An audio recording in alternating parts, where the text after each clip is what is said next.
तो इनका रिजल्ट आ चुका होता है और तभी इनको एक एनवेलप भी रिसीव होता है। ये लोग सोचते हैं कि अब इनको क्या करना है, 3 की गिनती पे ये इसको खोलेंगे। ठीक है, काफका यही सोचता है कि यार यही उसका लास्ट चांस होने वाला है और अगर इसमें कुछ भी दिक्कत होती है तो वो मीना के साथ कभी भी मिलके खड़ा नहीं रह पाएगा। ठीक है ना। तो बेसिकली यहाँ पे इस एपिसोड का नाम होता है ज्वाइनिंग अप। तो यार इससे एक अच्छा खासा स्पॉइलर हमें मिल सकता है पहले से, क्योंकि अभी तो दिखाया नहीं गया है कि काफका का रिजल्ट क्या है। तो यहाँ पे वो सेरेमनी होती है जहाँ पे सारे के सारे जो सिलेक्टेड लोग होते हैं उनको बुलाया जाता है। ये सब के सब यहाँ पे पास हो चुके होते हैं और ये लोग ढूंढ रहे होते हैं शिनोमिया के ग्रुपी को, यानी कि काफका को, लेकिन वो यहाँ पे इनको दिखाई नहीं दे रहा होता। तभी यहाँ पे किकोरो भी आ जाती है और इहारो इधर इचिकावा से पूछता है उस बूढ़े आदमी के बारे में। इससे पहले कि इचिकावा कुछ कह पाए तभी यहाँ पे मीना आशिरो आ जाती है रूम के अंदर। ठीक है ना। वो स्टेज पे जाती है और बुलाती है शिनोमिया को, क्योंकि वो सबसे टॉप स्कोरर है और वो ही बोलेगी पूरी क्लास की तरफ से। ठीक है ना। मीना बोलती है कि तुम 27 लोगों का डिफेंस फोर्स में स्वागत है और इन 27 लोगों की तरफ से किकोरो कसम खाती है कि वो अपनी जान भी दे देगी दुनिया को बचाने के लिए। ठीक है ना। भले मीना इधर किकोरो की तारीफ करती है कि जो एग्जाम के बाद इंसिडेंट हुआ था उस पर काफी मदद की किकोरो ने, तो किकोरो इधर शॉक हो जाती है। वो कहती है कि यार असलियत में तो उसने नहीं किया था, ये इसके पीछे काफका का हाथ था जिसने उसे हराया, और वो यहाँ पे है क्यों नहीं है। अभी वो यहाँ पे ढूंढ रही होती है काफका को। इवन वो याद करती है कैसे उसने किकोरो को एकदम छोटी बच्ची की तरह ट्रीट किया था और उसको सेव भी किया था। ठीक है ना। उसे काफी सारी चीजें जाननी थी। तभी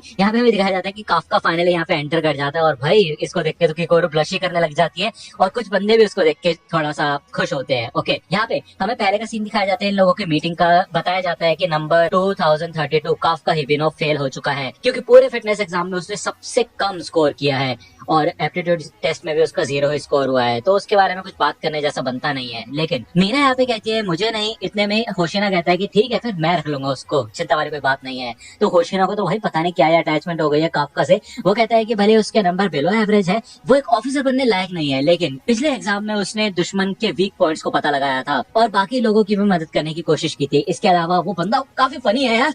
तो इसलिए ये डिसीजन होशिना का होता है कि काफका हिबिनो को यहाँ पे रखा जाए। ठीक है। मीना बताती है कि काफका को कैडेट के तौर पे रखा गया है, इसलिए ये इस इंडक्शन सेरेमनी से थोड़ा दूर रहेगा। तो ये लोग थोड़ा बहुत खुश होते हैं। ठीक है ना, कि कैडेट के तौर पे इसे ही, लेकिन काफका पास हो चुका है। ठीक है। यहाँ पे मीना और काफका दोनों एक दूसरे को आंखों में आंखें डाल के देखते हैं और होशिरा कहता है कि अब कैप्टन आशिरा कुछ कहेंगी। आशिरा यहाँ पे इन सबका शुक्रिया अदा करती है कि इन लोगों ने वॉलंटियर किया इस डिफेंस फोर्स में आने के लिए, और भाई ये स्पीच ना मेरे को बिल्कुल एरविन की याद दिला देती है। ठीक है। चलो यार मैं यहाँ पे कंपैरिजन नहीं करता इन सारी चीजों का। ठीक है। आशिरा बताती है कि पिछले कुछ सालों में नए नए काइजूस देखने को मिले जिनके फोर्टिट्यूड्स पहले से भी ज्यादा बढ़ चुके हैं। ठीक है। और अभी हाल ही में हमने देखा था एक नया इंसिडेंट जहाँ पे मरे हुए काइजूस जिंदा हो गए थे। तो अब जो आने वाले मिशन है वो थोड़े ज्यादा खतरनाक हो सकते हैं और इससे तुम्हारी जान भी जा सकती है। तुम्हारी जिंदगी की कोई भी गारंटी नहीं है, लेकिन इसीलिए बस मैं चाहता हूँ कि तुम अपनी जिंदगी मेरे हवाले कर दो। मैं तुमसे वादा करती हूँ कि मैं सबसे आगे खड़ी रहूंगी, तुम लोगों की शील्ड और स्पेयर दोनों बन के, मतलब ढाल और भाला। ओके, ये सुन के तो भाई काफका एकदम मोटिवेट हो जाता है और वो कहता है कि और मैं तुम्हारे बिल्कुल साथ खड़ा रहूंगा मीना। और ऑब्वियसली बात है यार, यहाँ पे फर्स्ट नेम से बुलाना थोड़ा डिसरिस्पेक्टफुल होता है जब तक तुम पर्सनली जानते ना हो। ओके, तो इसको सुन के तो सबके सब लोग शॉक हो जाते हैं कि भाई वो कैप्टन को उसके नाम से कैसे बुला सकता है। तो पहले तो मीरा कहती है कि काफका, लेकिन वो फिर उसका पूरा नाम लेती है और कहती है कि काफका हिबिनो, तुमने एक सुपीरियर ऑफिसर की डिसरिस्पेक्ट की है, अपनी बारी आने से पहले बोला है, तो इसलिए अब तुम्हें 100 पुशअप्स करने पड़ेंगे। ठीक है। और ये बोल के यहाँ पे भाई काफका की तो फट जाती है और वो सोचता है कि भाई मैं ये चीज तेज नहीं बोलना चाहता था, मेरे मुंह से कैसे निकल गई। और ये सुन के तो भाई होशिना पागल ही हो जाता है हंस के। वो कहता है भाई देखा शुरू भी हो गया ये, इसलिए तो रखा है इसको यहाँ पे। लेकिन कैप्टन आशिरो 100 पुशअप थोड़ा कम नहीं है, लेकिन वो देखता है कि भाई यहाँ पे मीना हंसती है, उसके मुंह पे स्माइल आ जाती है। वो शौक हो जाता है। वो कहता है क्या मैंने अभी जस्ट उनको स्माइल करते हुए देखा क्या। यहाँ पे काफका शुरू हो जाता है पुशअप मारने में, लेकिन अब होशिना हमें असली मकसद बताता है कि क्यों उसने उसको रखा है। वो बताते हैं ये तो बस आधी स्टोरी है। जब वो काइजूस जिंदा होने लगे थे तब हमें एकदम से एक काइजू सिग्नल मिला था 9.8 फॉर्टिट्यूड का। मैं अभी भी मानना चाहता हूँ कि वो एक गलती हो गई सेंसर की, लेकिन उसी समय एक इंसान के वाइटल्स हमें दिखना बंद हो गए थे और वो और कोई नहीं था बल्कि काफका हिबिनो था। कुछ तो अजीब बात है इस बंदे के बारे में, और वो अजीब बात मैं पता लगा के रहूंगा। यहाँ पे 100 पुशअप्स मार लेता है काफका और भाई उसकी वाट लग चुकी होती है। तभी साइड में से किकोरो आती है और वो कहते हैं मैं तुमसे अकेले में बात करना चाहती हूँ, चलो मेरे साथ। तो काफका कहता भाई भाई यहाँ क्यों नहीं कर सकती, यहाँ पे वाट लग गए भाई मेरी। तो किकोरू कहती है कि यार अगर हम यहाँ पे करेंगे तो। इतने में इहारू को बोलता है कि क्यों, अपने प्यार का इजहार करना है क्या। तो गुस्सा आ जाता है किकोरू को, और इचिकावा कहते हैं हे सेनपाई। तो काफका कहता है भाई मेरे से इस बारे में बात मत करो, ये तो वही वाली बात हो गई, स्कूल के बाहर मिलना मेरे को, यहाँ पे धमकी जैसे नहीं लग रही है तुम्हें। और क्या भाई, सही में ये तो काफी अलग ही सीन है। किकोरू यहाँ पे आके उसके मुंह पे लात बजाती है, जिससे काफका के होश ठिकाने है, और ये तीनों एक कैफे में मिलते हैं। ओके, तो काफका यहाँ पे अपनी पूरी स्टोरी बताता है कि कैसे वो एक काइजू बना, और ये बात भाई किकोरू बिल्कुल डाइजेस्ट नहीं कर पाती। वो सोचती है भाई ऐसा कैसे हो सकता है कि घटिया हो तुमने काइजू को खा लिया। तो काफका कहता है कि हाँ मतलब हो सकता है कि हम ये बात डिफेंस ऑफिसर्स को बता सके, क्या पता वो मुझे हील कर दे। तो किकोरू कहती है नहीं, ऐसा हो ही नहीं सकता, अगर वो तुम्हें एकदम से नहीं भी मारेंगे ना, तब भी तुम्हारे ऊपर दिन रात एक्सपेरिमेंट्स किए जाएंगे, और तुम कभी भी डिफेंस ऑफिसर नहीं बन पाओगे, समझे। इसके अलावा एक बार उन्हें एक काइजू के पावर का नंबर मिल जाता है, तो वो उस काइजू को काट पीट के उसके बॉडी पार्ट्स के स्पेशल वेपन्स बनाते हैं उसे हराने के बाद। ठीक है, तो ये सुन के तो काफका डर ही जाता है, और वो भाई किकोरू को पकड़ के बोलता है प्लीज यार प्लीज इस चीज को सीक्रेट रखना प्लीज। तो यहाँ पे किकोरू तो शर्माने लग जाती है, क्योंकि वो काफी ज्यादा नजदीक आ चुका होता है, और वो कहती है कि तुम बहुत पास आ गए हो मेरे। उसको लात मार के पीछे करती है वो, और वो कहती है ठीक है फिर तुमने वैसे भी मेरी जान बचाई है, तो इतना तो मैं कर ही सकती हूँ, थोड़ी देर के लिए शांत हो सकती हो, लेकिन उसके बदले अगर मुझे पता चला कि तुम ऐसे काइजू हो जो कि इंसानियत को नुकसान पहुंचाना चाहते हो, तो मैं तुम्हें उसी समय मार डालूंगी, ठीक है ना। तो यार ये तो मजाक ही लग रहा है मेरे को, मतलब हाँ ऐसे किकोरू काफी ताकतवर है, लेकिन जिस काइजू से वो हार रही थी उस काइजू की वाट लगाई थी काफका ने, है कि नहीं। लेकिन उससे पहले वो काइजू नंबर 9 भी आया था, तो यार उसकी बात तो बाद में करेंगे जब एनिमे में बात करेंगे, ठीक है ना। इसके बाद हमें यहाँ पे इनके ट्रेनिंग एग्जाम्स का सीन दिखाया जाता है, जहाँ पे इचिकावा आगे बढ़ता है और अपने टारगेट्स को हिट करता है, और उसने 2 मिनट 35 सेकंड के अंदर ये एक्सरसाइज कंप्लीट कर दी होती है, और अपने पूरे सूट की 18% पावर का इस्तेमाल किया होता है।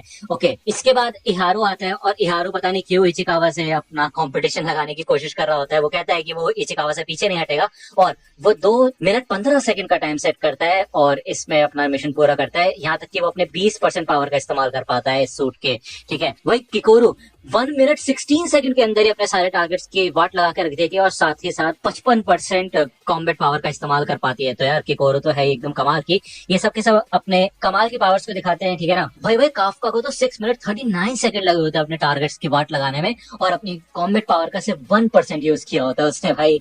मतलब यार अब क्या करे। इसको भी देख के वो काफी खुश हो गया होता है कि कम से कम वो 0 से तो 1 पे आ गया, और वो किकोरू के पीछे पीछे भागने लग जाता है, और कहता है देखा ना मैंने फाइनली उस 0 को 1 में बदल दिया। तो किकोरू कहती है भाई मेरे पीछे को भाग रहे हो, तुम्हें पता नहीं क्या तुम्हारा 1 है और मेरा 55% है, तो इतने ज्यादा क्यों खुश हो रहे हो तुम। तो होशियार चिल्लाता है देखो यार इस हिसाब से तो तुम कभी भी फुल ऑफिसर नहीं बन पाओगे, समझे ना। तुम्हें पता होना चाहिए कि सिर्फ 3 महीने के लिए तुम यहाँ पे हो, उसके बाद तुम्हें फायर कर दिया जाएगा अगर तुम ऑफिसर नहीं बनते तो, ठीक है ना। चलो फिर तुम सब पूरे एरिया के 10 चक्कर लगाओ, और इसके बाद तुम्हारी ट्रेनिंग खत्म। तो ये लोग कहते क्या, तो होशियार कहते अब तुमने कंप्लेंट कर दिया तो 15 चक्कर लगाओगे, ठीक है ना। तो ये लोग कहते ओके। होशियार बताता है कि इन लोगों के बीच में कंपटीशन छिड़ चुका है, जिससे कि ये एक दूसरे को ताकतवर बनने में मदद करेंगे, जो कि काफी अच्छी बात है।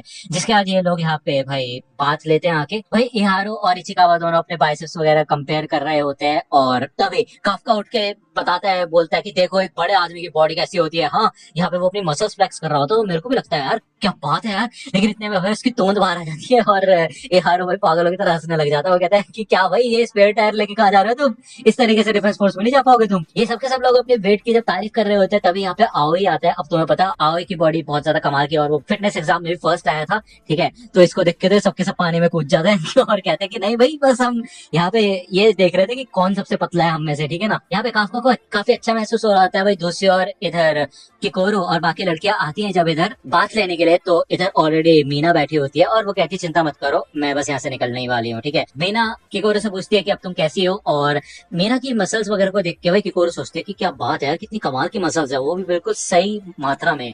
वो तो है कि नहीं।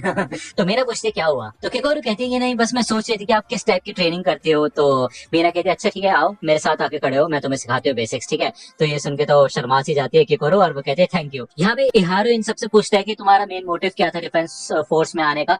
तो ये लोग कहते हैं कि अब भाई तुमने शुरू किया तो तुम अपना खुद का रीजन तो बताओ। इहारू बताता है कि जब वो मिडिल स्कूल में था तो मीना ने उसकी जान बचाई थी, और वो मीना की वजह से यहाँ पे इस डिफेंस फोर्स में आया है। हमें बताया जाता है कि जितने भी लोग लोग हैं यहाँ पे सिर्फ मीना यानी कि कैप्टन आशिरो की वजह से आए हैं, सबके सब लोग। तो काफका कहता है इचिकावा से कि वैसे लगता है कि मीना ने काफी लोगों को इंस्पायर किया यहाँ पे आने के लिए। तो ये लोग जब पूछते हैं काफका से कि और तुम बताओ बूढ़े आदमी तुम्हारा क्या सीन है, तुम क्यों आए हो डिफेंस फोर्स में, तो मुझे तो लग रहा था ये बात छुपाएगा काफका, लेकिन वो सबको बता देता है कि वो चाइल्डहुड फ्रेंड है मीना का, जिसको सुन के इहारो और ये सबके सब शौक हो जाते हैं। कहते क्या चाइल्डहुड फ्रेंड, क्या मतलब तुमने एक प्रॉमिस किया था, बचपन का प्रॉमिस, भैया ये क्या हो रहा है। ये सुन के तो भाई ये सब शौक में चले जाते हैं और काफका चुपके से निकलने वाला होता है यहाँ से। वो कहता है कि चलो भाई हो गया आज का, बहुत मैं निकलता हूँ ऐसे, लेकिन ये सबके सब उसे रोक लेते हैं और कहते हैं बताओ हमें और बताओ उसके बारे में। तो भाई सबकी सब बातें जानते हैं ये लोग काफका से मीना के बारे में। जब किकोरो और ये सारी लड़कियां अपने बात लेके बाहर निकलती है तो देखती है कि सारे लड़के लेट चुके होते हैं यहाँ पे, इनकी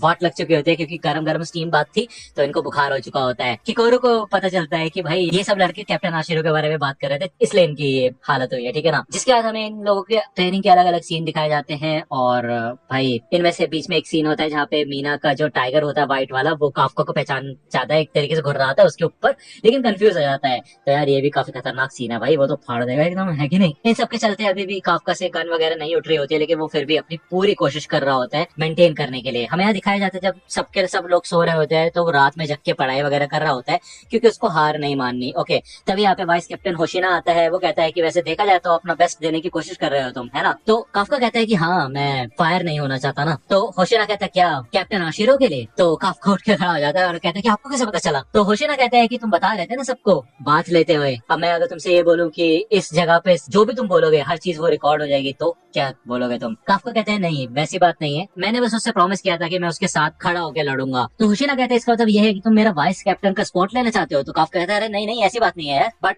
हाँ मैं किसी भी तरह ये काम करूंगा। तो होशिना को गुस्सा आता है और वो कहता है देखो तुम्हारे पास बस 2 घंटे बचे, लाइट वगैरह ऑफ कर देना, डोर लॉक कर देना और यहाँ से चले जाना, ठीक है ना। और मैं तुम्हें कैप्टन आशिरो के साथ में नहीं आने दूंगा, अपनी जगह नहीं लेने दूंगा तुम्हें। और हाँ तुम्हें किसी और ऑफिसर के भी ज्यादा नजदीक नहीं जाना चाहिए इस काम में, तुम्हें नहीं पता किसके ऊपर भरोसा करना है और किसके ऊपर नहीं, कभी भी कुछ भी हो सकता है, ठीक है। तभी यहाँ पे अलार्म बजने लग जाता है काइजू का कि कोई काइजू आ चुका है और होशिना कहते हैं देखा मैं कह रहा था ना कुछ भी हो सकता है, तो अब तुम्हारा समय